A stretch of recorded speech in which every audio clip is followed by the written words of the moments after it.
Hey Hometalk friends, it's Sonia and Matt with Junk Monkey Paint Company, and I think we have I think Stanley's possibly an uninvited guest, okay? My cat just loves to DIY. You guys know that Hometalk is the world's largest DIY online community that spans around the world for just completely full of home ideas, garden ideas, and listen, it's not just us humans that just love to know, how to DIY, right? Do you too have a fur pet, a fur friend that loves to hang out when you execute all your projects? Meet Stanley Cat, named after the tools, and rightly so, because he's all up in my paint projects. So, as I said, I'm Sonia Matt with Junk Monkey Paint Company, and this is our guest of honor tonight, an old piano stand that I found when I was junking along my travels. In fact, I just found it recently, and I haven't even taken the tag off that's on the inside. You guys might be able to see it down there if you come take a quick look. Do you guys find piano stands along your travels? A lot of times, pianos, the actual piece itself and the stand that you sit on get separated. And sometimes you just find them just stand alone like this. And so that's okay. We're gonna turn this into a cute little stand, and I visualize it being a really cool custom piece. And tonight I'm gonna show you how I use scrapbook paper, designer paper. Listen, you can use any sort of paper that you can find, tissue paper, gift wrap paper, napkins, all that good stuff. And I'm gonna show you the technique that I do on pieces like this to give it a one-of-a-kind custom look. So who's excited? And by the way, I am joining you right now in the comments below. Do you see me waving down there? I am here to help and answer any questions that you might have along the way.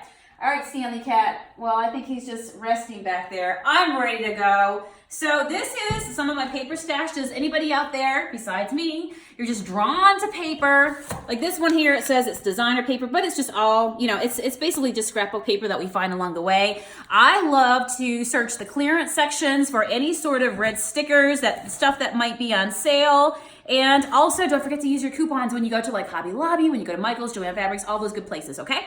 So basically, what I'm gonna do is do a really cool collage on the top, show you how I do it. We're gonna get our paint pants on. Do you have your paint pants on yet? Tell me out there who is joining us. And let's see who's excited. Like, see right here, look at this. This gets me excited right here. Do you see this red tag? $3 off. I think I got this at Walmart. So it's always fun when you're out and about just to find old tablets of papers like this. And my biggest tip for when you're trying to do this sort of look, let me pull out a couple here that I can work with. I do like this one right here. This is a cool one. Look at this. Oh, anybody else just fall in love with the antique paper look? This looks like, doll patterns or clothing patterns and all kinds of good stuff. Keys, you know what I'm saying? Distressed wood. Oh my gosh, I love it. So my biggest tip when it comes to, those are cool right there. I love those playing cards. Oh, the polka dots. Okay, let's just start right there, ripping out stuff, all right? So my biggest tip to you guys when you are looking to incorporate papers into your furniture to give some really cool looks to it, tattered, torn, just shows it's antiqued, it's old, and it's just pretty amazing, is to pick out colors that kind of go together. So a lot of times you get these books and they're filled with tons of patterns, right? But at the end of the day, as long as you pick out papers that have the same colors. So if this one has numbers on it, but it's got grays and blacks and stripes, do you guys see that? And then this one here, it has newsprint and faded polka dots. The very fact that they are the same sort of color. Do you see what I'm saying? But if I were to, for example, like these two would go really good together, because if I wanted to do a teal look, I could use this and this paper because it has teal and teal. So if the more that you incorporate, like this is a really cool black and white. I'm pulling out some of my favorites right now. And you guys can go through your books. This is cool, just like old paper. Oh, love it. Is that old stamps? What do you guys think of that? I used to collect stamps a long time ago. I do like this. I think I got one kind of like that already, don't I? Let's see here. So we're gonna keep pulling. Like if I wanted to do a tan one, then maybe I'd find all mattes. This is cool because it has the balloons on it. I like that. All right, let me pick out one or two. Okay, what do you guys think of this one? This might be one of my favorites. Oh, look at that. Beautiful, beautiful design on here. Oh, very vintagey flair, right? So let's go with these papers here. And when I hold them up, I want you to see. So I'm actually going to maybe keep this one, put it to the side, put it to the side. I'm going to go with a little bit more muted of the papers. Do you guys see that? These are pretty close. Maybe I'll go with a smaller print. This is a smaller piece. So for that reason, I'll go with a smaller print. And everybody needs some polka dots, all right? So why don't we start with that? But yeah, so just know that when you pull out papers, whether they're in the same book, whether they're in multiple books, if you want it to be a certain color, who cares the pattern, just make sure the colors all line up. Because if I went ahead and I put yellow and pink and green and orange and all these colors, it takes on a different sort of look. But I want the stand to have a vintage flair to it. So I think we should start there. What do you think, Matt? Do you like those papers? Are you in love with those papers? Are they pretty? The other thing I should tell you as well is some ideas for papers doesn't always have to come from scrapbooks. This is old music notes from a music songbook that I was gifted a whole bunch of these that were tattered, torn, falling apart, and rather than go to the garbage, I had a friend that said, would you like them, Sonia? And I'm like, yes. So who out there is in love with old papers like this as well? Another quick thing is I collect calendars, especially at the end of the year, right? Now that we're at the end of the year, this is a great time to go and search for calendars because they're all different designs. You can see I have one here from 2016 still in my stash. Look at that, May 2016. But I loved it because this is a calendar that has like a watercolor look to it. Let's see what other ones are mixed in here. Oh yeah, this was my animal one. It was all kind. Look at that big old eyeballs looking at you. Nobody run away. All right, everybody knows these are cute. There's a puffin, a fox. So these are really fun to incorporate as well. So if you go to the dollar store, you can get really cheap calendars. And like I said, at the end of the year, when 2006 or this year ends and it's not going to be good to anybody else, you can get them for 25 cents and you get a whole book of good stuff, right? So anyway, just a few tips out there for you guys. Tell me who is joining us and who loves the junk and thrift and treasure hunt and totally makes a sport out of it, just like me. Hey, where did our sidekick go? He didn't approve of your choice. He took off. Maybe he didn't. Okay, I'm getting my next thing ready, which is Mod Podge. And this is a glue and sealer all-in-one. Now, you guys know me, and if you've seen me here on Hometalk, typically on Wednesday evenings, you know that I am a shabby lover. I love a vintage flair. I love things to look like it's seen lots of use, right? So for me, one of the big questions I always get is, Sonia, what kind of Mod Podge should I pick for the projects? I'm going to tell you that I always go to Matt. Yes, I married a Matt, M-A-T-T. This is a M-A-T-T-E, and it doesn't have a big shine to it. So we know that things that are old and vintagey look tarnished and old, right? So that's kind of my rule of thumb. So what I do now is just start some paper ripping therapy. So if you've had a bad day and you just gotta, all right, you just feel like you need some therapy, it's kind of like the whole thing. Do you ever see those things, Matt, where they take or this news stories where people take sledgehammers and they beat up cars when they're having a bad day? When I lived in Japan, they had rooms you could go to. And do that? Yeah. Oh my gosh. Well, this is stuff that you can do right here in the comfort of your home, okay? Ripping up paper. And if you have little hands and little people in your home, listen, you can even get the husband to help, all right? Little hands.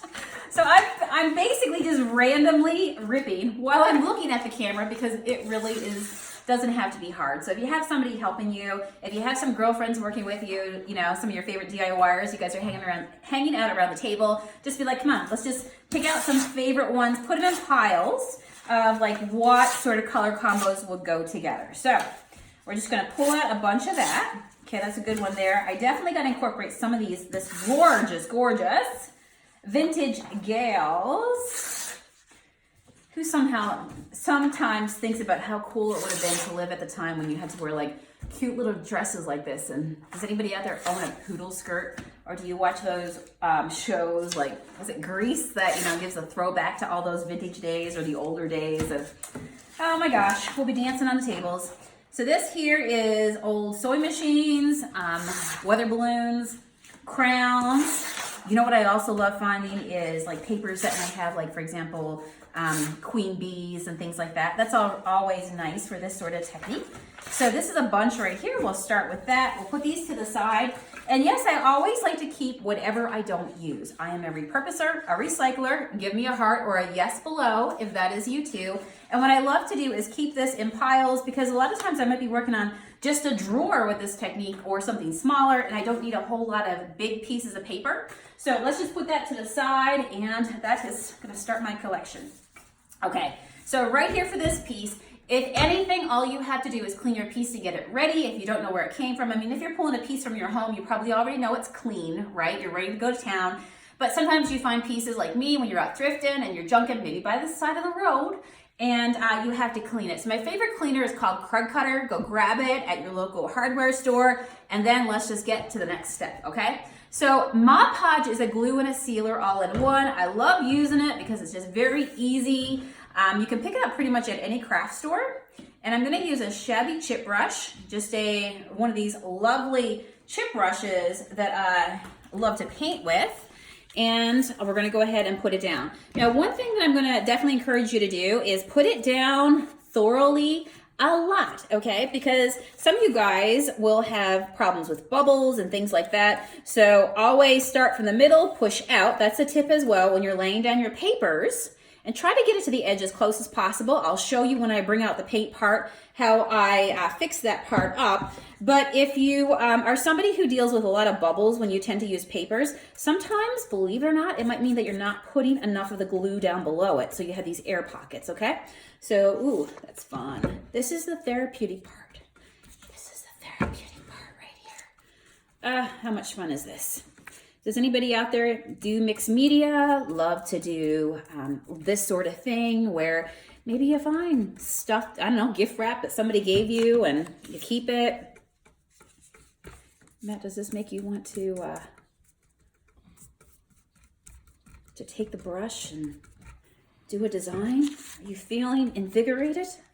If I say no, then will I get a talking to later? Oh my gosh. I was laughing today because I was saying to Matt that I wanted to go to the dollar store, and I like to go see just little decors. I'm somebody who loves to pull spaces together on a dime, on a budget. And he was like, I really don't want to go in there. And I'm like, oh my gosh.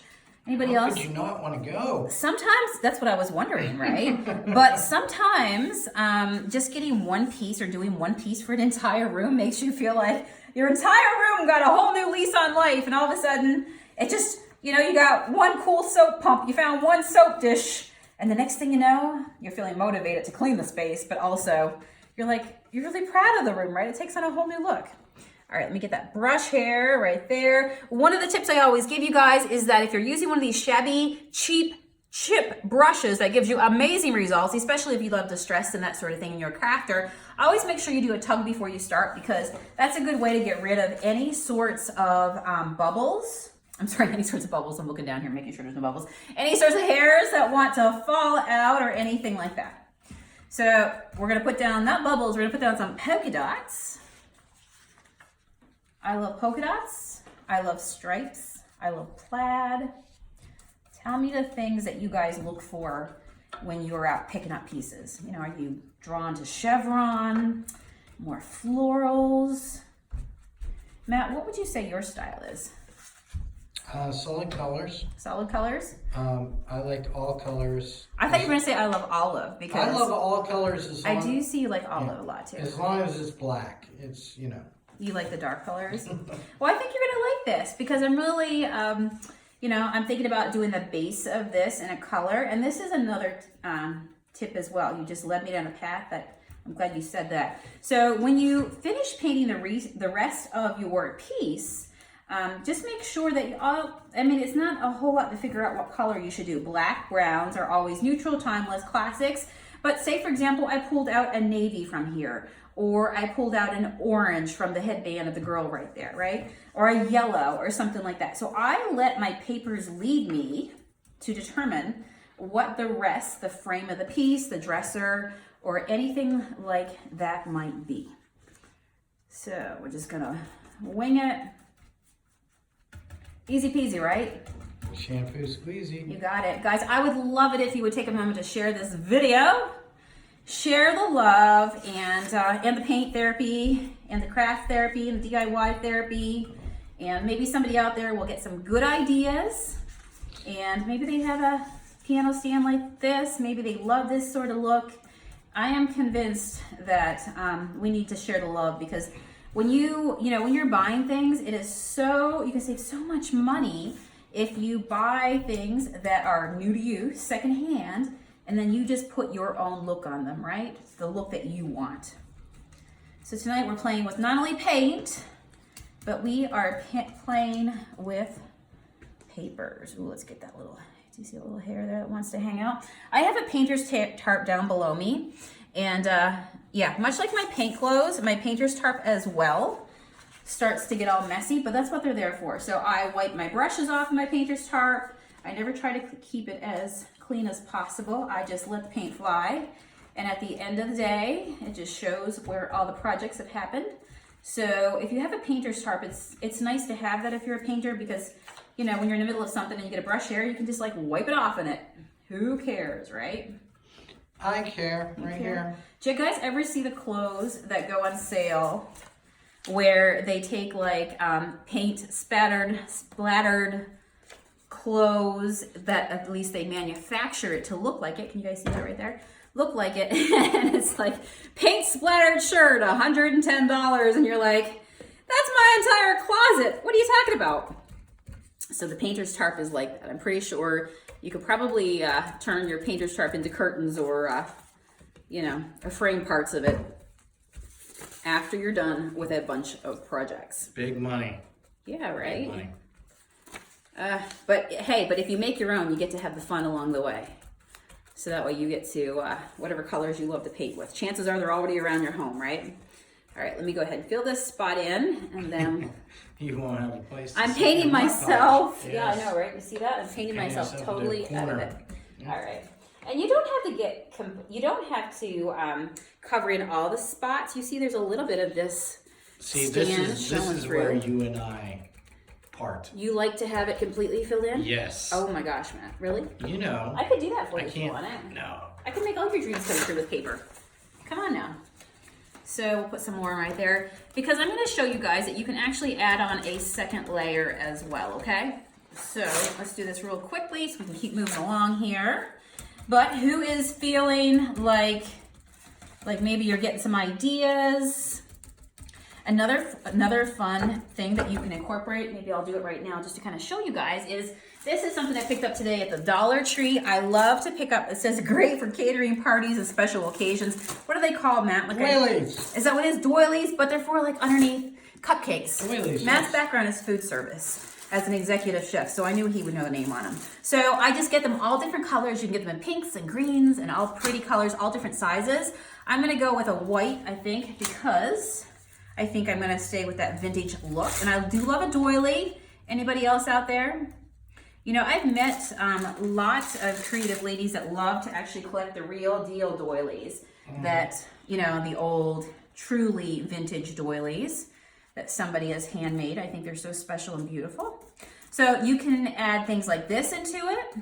And you can, you know, you can put more papers over it. You don't even have to do this at full strength, because what you could do is go ahead and like tear this in parts as well. So for example, maybe I'll put one more over here to help balance it out a little bit. Let's tear these apart. This is like the part when you're trying to get your baggie apart. You know what I'm talking about? When you're at the grocery store. Yeah. All right. Let's try a different one. There we go. So if you wanted to, for example, you could just put one down in the corner. All we would need is our scissors. Let's see, guys. So let's put that over the edge, get an idea of where it would be. Once this dries, you could always sand off the edges if you feel like you are hanging out over the edge. Living on the edge. Paper is really, really easy to sand. I knew there was a second one hiding in there. There we go. All right, we had to get them out. So let's go ahead and put one on the corner over here. But you guys get the idea, right? That you can put these anywhere you want, get all different sizes. And remember, if you do any distressing on your edges, always distress down with your sand block, so that way you're not pulling your paper back up, okay? So let's get it good and saturated. Can you already start to see how things are drying clear in parts, and some other parts, they are still wet, right? That's just the part of the process. So what will happen is you gotta make sure it's good and saturated on the top, on the bottom. Basically, your paper is like a sandwich. You need your Mod Podge to completely saturate your paper. And then especially overnight, when I do these projects, when I come down in the morning, what happens is I really see it, because remember, like, pull itself in, because wood is a sponge. And so what happens over time, especially in the first 24 hours, like you can see I didn't get enough right there. So let's go back right there and make sure it's saturated. Now I'm using a heavier paper, but if you guys use napkins or gift wrap, because it is so thin, it's even easier to manipulate and to use, right? And I'm okay with wrinkles and that sort of thing because I live my life the shabby way. All right, guys, let's see here. So that's pretty cool. Now, a couple ideas as well is that if you're out there and you're finding embellishments and things like this, you know, you can cut these out. For example, if you want shabby roses, you want to cut out of your, oh, that would be kind of cool right there, wouldn't it, guys? What do you think? That'd be kind of cool. You can also get all kinds of embellishments, like if you're ever out at a arts and crafts store and you see all these little pieces, like this is great to incorporate into things like this. I think that would be adorable. What do you guys think? That might be a good one right there. Maybe my chair. Okay, we'll play with that in a little bit. So we're gonna continue to let this dry, and then what we're gonna do on top of that is we can also add some stencils if we want, okay? So I don't wanna leave you guys not knowing that you can put one more level of gorgeous on top of this by grabbing some stencils that you love, okay? So I grabbed a couple out right here. Now ideally what you're gonna do, we're hanging out here for 30 minutes. You guys are getting some great ideas. And so I wanna show you this real quickly. But if you grab any of the stencils that you have, that you love, that you wanna put on top of it, you can do that as well. Like for example, here's a bee. Here's one of my favorites. If you follow me, you know that I do love bees, as I just said a little bit ago. So just know that you can also take your paint, and once your Mod Podge dries, you can start to add in some really cool stencils on top of it to really make that piece your own, okay? So let's go ahead and find maybe a spot just to give you an idea of where we could put it. How about we put it like right here? What do you guys think? Is that a good spot, Matt? I'm going into a color that we have. It's a chalky style paint, Junk Monkey paint. It's called Black Velvet. I think every Don't sing it. I hear you out there. I hear you out there. Black Don't, nope. Don't encourage them. All right, okay, all right, we're just gonna throw that right on the top of there. So let's just do this real fast. Now, in a perfect world, I would have dried this, allowed this to dry, but I really want you guys to get some ideas for how you can really play with this and build up layers. You can do a collection of different sorts of stencils to, you know, make it a really tattered, torn look. You could do one single one. You could continue to overlay all those little cute little things that you saw me have there. Oh, ain't she pretty? Ain't she pretty? All right, so I think that's really cool. Maybe I put a little bit of black over on the other side. What do you guys think here? Let me grab something and let's see what other ones we have. So this is one of my favorite stencils here, but I do like this as well because this is a stencil I have, but just to kind of show you that you don't have to make use of the whole thing. Maybe you just want to steal a little bit of the edges, okay? So I think that maybe if we put some edging on right here, that might help frame it up a little bit. So why don't we put a little bit like, ooh, what do you think, Matt? Maybe I could do that, or I could do down here. Matt's in the background going, I don't know. I'm just your husband. I'm just your husband who's holding the camera. I can't deal with pressure decisions like What? this. See what I'm saying? Like we need a little bit over there. So we can continue to work our way around it. And but before I let you go, I also want to show you how to pick a color for your piece. So we're just putting a little bit right there. That's pretty nice. Maybe a nice word across here would be cool. So the base itself is what I call brownie frowny. And I told you I like to draw from the top to draw down into the base, right? So we've got lots of fading going on here, lots of dark print and things like that. So here's where I go ahead and I go, I think I'm gonna do a black base. And I'll show you how, when I paint this really quick right here, the difference it makes and really brings it together. So one of my favorite things to do is edging, and this is why I tell you don't worry if you can't get the paper all the way to the edge, is just go ahead and bring that paint into meat. Remember that all of your Mod Podge will dry clear. You can smudge up the corners, do whatever you want. I am a shabby style painter, so I do love me some dark edging and things that are perfectly imperfect. So let's continue to go all the way around over here. And down the leg. Ooh, how pretty does that look? Do you see the difference it makes when we add the base? Oh, love, love, love it. What color would you guys have painted the base? Do you think that black velvet was a good choice? Let me know if that's you. And like I said, don't forget to go ahead and frame out everything. So when you paint your entire piece all the way around, don't forget to frame out your top right here in this case.